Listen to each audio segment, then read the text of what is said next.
성도님들 안녕하십니까? 4월 18일 토요일 아침 묵상입니다. 오늘도 하나님의 말씀 은혜 가운데 하루를 시작하시기를 바랍니다. 오늘 리바이블 말씀은 역대상 13장에서 16장 말씀입니다. 오늘 성도님들과 함께 나누고 싶은 말씀은 역대상 16장 10절에서 11절까지 말씀입니다. 그의 거룩하신 이름을 찬양하여라. 주님을 찾는 이들은 기뻐하여라. 주님을 찾고 그의 능력을 힘써 사모하고 언제나 그의 얼굴을 찾아 예배하여라. 오늘 본문에 나온 말씀은 다윗이 언약궤를 예루살렘에 안치하면서 큰 기쁨과 감격을 하게 되는데 그 마음을 하나님께 감사와 찬양으로 올리는 장면입니다. 다윗은 하나님께 대한 감사 찬양을 굉장히 구체적으로 하고 있는 것을 보게 됩니다. 오늘 본문에 다윗의 감사 찬양을 통해서 현재 우리가 직면하고 있는 이 어려운 상황에 우리는 어떻게 주님께 감사하고 예배해야 할 것인가, 어떻게 찬양할 수 있을 것인가에 대한 도움을 얻게 됩니다. 다윗의 감사 찬양에 대한 내용은 8절부터 36절에 해당이 됩니다. 다윗은 하나님께 감사와 찬양을 하고 있습니다. 그런데 그 감사와 찬양의 내용 중에 10절, 11절 말씀을 보면 주님을 찾는 이들은 기뻐하여라. 또 주님을 찾고 그의 능력을 사모하라. 언제나 그의 얼굴을 찾아라 라고 기록하고 있습니다. 10절, 11절에 등장하는 공통된 단어가 있는데 바로 찾다 라는 단어입니다. 하나님께 감사 찬양을 하는데 여호와를 찾는 이들, 주님을 찾고 그의 얼굴을 찾으라 라고 하고 있습니다. 다윗은 경험이 있었습니다. 삶 가운데 다윗에게 어려운 상황이 굉장히 많았습니다. 골리앗을 쓰러뜨린 후 사울에게 신임을 받게 되지만 그는 곧 사울의 질투에 그만 도망자의 신세가 됩니다. 사울에게 쫓겨 몇 번이고 죽을 고비를 넘기게 됩니다. 그는 살기 위해 때론 미친 척을 해야만 했습니다. 아마도 다윗의 삶 가운데 분명히 비참함을 느낄 수 있었을 것이고 불안함 또한 있었을 것으로 생각이 됩니다. 그런데 다윗은 그 어려울 때마다 하나님께 간절히 구했습니다. 그는 하나님의 얼굴을 찾았으며 그의 능력을 구했습니다. 그리고 하나님께서는 간절히 구하는 다윗의 부르짖음과 신음소리를 결코 외면하시지 않으셨습니다. 요즘 코로나19가 장기화되면서 삶의 어려움이 찾아오는 사람이 굉장히 많습니다.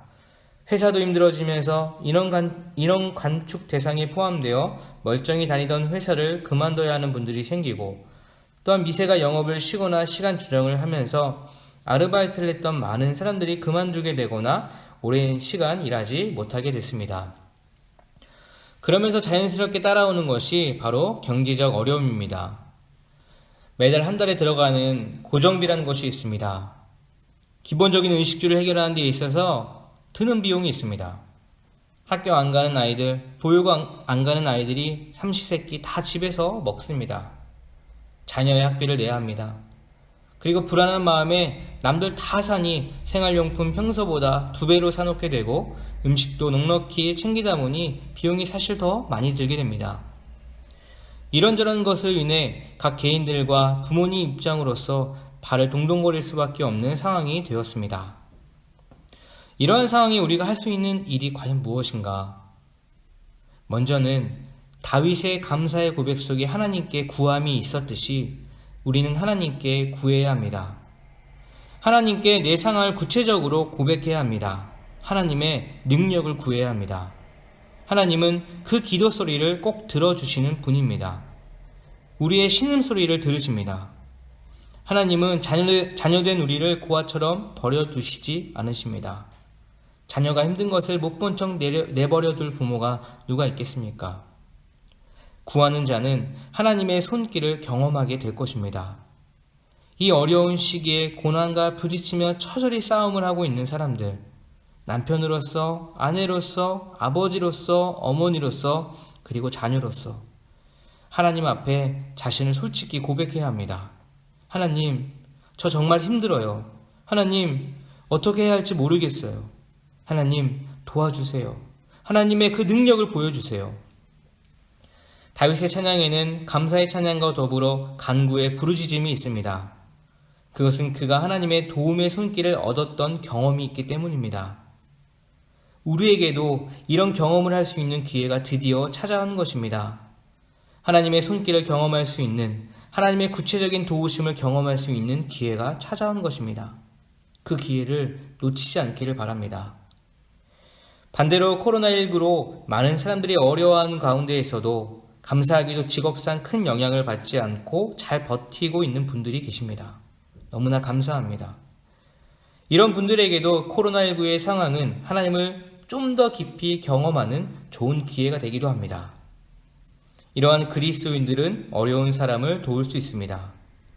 그 어려운 사람들을 돕는 일을 통해서 그 일을 주도하시는 하나님을 경험하는 것입니다. 요즘에 제일 많이 듣는 이야기가 주위에 어려움을 겪고 있다는 소식입니다.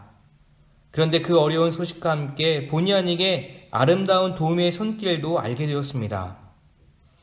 원래 다른 목적으로 조금씩 모아두었던 그 돈을 이번 시기를 통해 어려움을 겪는 형제자매를 위해 소리 없이 돕는다는 것입니다.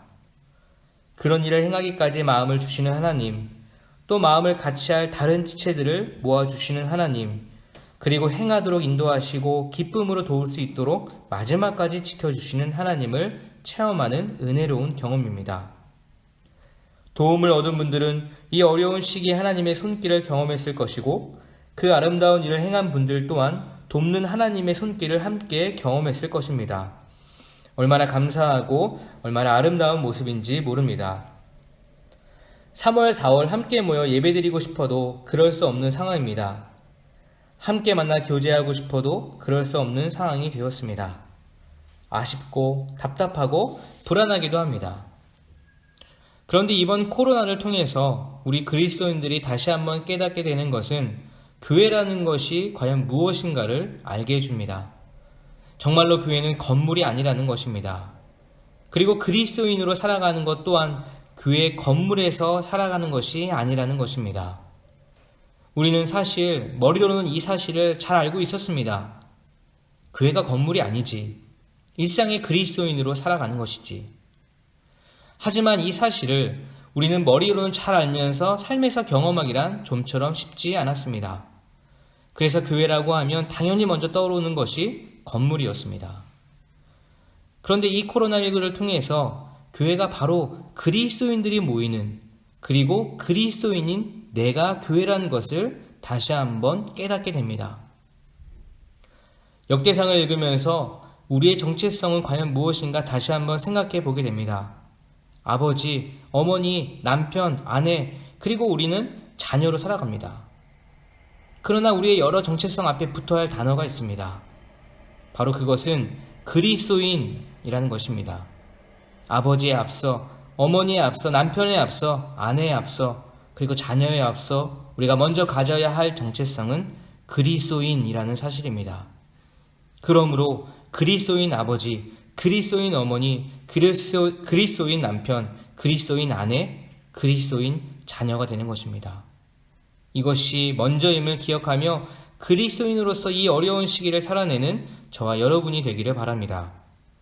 일상에서 그리스도인으로 살아가는 것, 내 정체성 앞에 늘 그리스도인이라는 사실을 마음에 새기고 오늘도 주님께 간절히 간구하고 주님의 얼굴을 찾으며 주님의 도움의 손길이 내 손과 발이 되는 저희들이 되기를 기도합니다. 기도하겠습니다. 하나님 아버지, 어려운 시기를 겪고 있습니다. 하지만 언제나 부르짖으면 우리의 소리를 들으시며 하나님의 손길을 경험할 수 있고, 마음만 주시면 하나님의 손길에 참여할 수 있습니다. 하나님, 우리가 이 어려운 시기를 겪고 있지만 먼저는 그리스도인이란 정체성을 마음에 새기고 우리가 해야 할 일들을 잘 감당할 수 있도록 인도하여 주시옵소서. 예수님의 이름으로 기도합니다. 아멘. 오늘도 함께 세 가지의 기도 제목을 가지고 같이 기도했으면 좋겠습니다. 첫 번째, 우리가 오늘도 각자의 처소에서 살아갈 텐데 우리의 정체성이 그리스도인이란 사실을 잊지 않고 살아가게 하여 주시옵소서. 두 번째, 코로나19로 인해서 어려움을 겪는 분들에게 구체적인 도움의 손길이 나타나고 또한 돕는 일에 적극적으로 참여할 수 있도록, 세 번째, 코로나19가 빨리 종식되며 일상으로 돌아갈 수 있도록 인도하여 주시옵소서. 오늘 하루도 하나님과 동행하며 하나님의 은혜를 깊게 경험하시는 하루가 되기를 기도합니다.